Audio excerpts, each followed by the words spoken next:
Hi guys, welcome to my channel. ఈరోజు మన ఛానల్లో ఎంతో కలర్ఫుల్గా కనిపించే బీట్రూట్ కర్రీని చేయబోతున్నానండి. ఎంతో టేస్టీగా ఉంటుంది. ఇలా 3 బీట్రూట్లను తీసుకున్నానండి. పైన చెక్కు తీసేసి ఇలా కడుక్కొని చిన్న ముక్కలుగా చేసుకున్నానండి. ఇలా చిన్న ముక్కలుగా చేసుకుంటే తొందరగా మగ్గిపోతుంది. ఒక కడాయి పెట్టుకొని నూనె వేసుకున్నానండి. మీకు కూరకు తగినంత నూనె వేసుకోండి, మీరు క్వాంటిటీని బట్టి.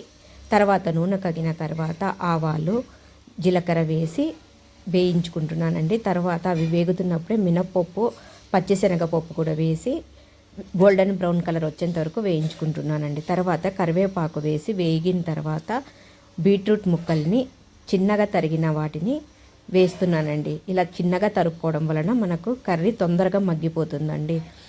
ఇలా పోపు అంతా కలిసేటట్లు బీట్రూట్ను కలుపుకొని తర్వాత కూరకు తగినంత ఉప్పు పసుపు వేసుకోవాలి. ఇలా మీరు ఎంత క్వాంటిటీ తీసుకున్నారో దానికి తగినంతగా వేసుకోండి. ఇలా మొత్తం ఉప్పు పసుపు కలిసేంత వరకు కలుపుకొని మగ్గనిచ్చుకోవాలండి బీట్రూట్ కర్రీ.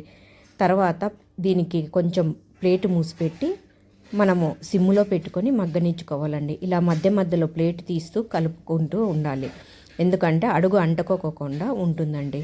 ఇలా కొంచెం సేపు మనం మగ్గనిచ్చుకున్న తర్వాత తగినన్ని నీళ్లు పోసి కొంచెం సేపు ఉడికించుకోవాలి. తర్వాత ఇవి పప్పులండి, చట్నీ దాళ్ళు పొడి చేసుకొని పెట్టుకోవాలి. తర్వాత అల్లం వెల్లుల్లి పేస్ట్ వేసుకొని కూరకు పట్టేంత వరకు కలుపుకోవాలండి.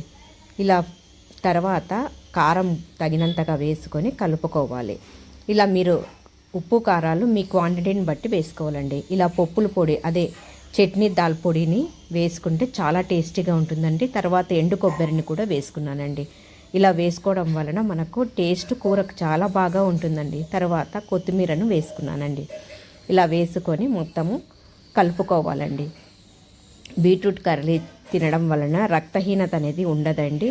పిల్లలకు కూడా ఇలా చేసి పెట్టండి, చాలా టేస్టీగా ఉంటుందండి. అన్నం లేకి కానీ చపాతీ లేకి కానీ చాలా బాగా ఉంటుందండి. చిన్నపిల్లలకు కారం తగ్గించి స్పూన్ వేసిస్తే తింటారండి. చాలా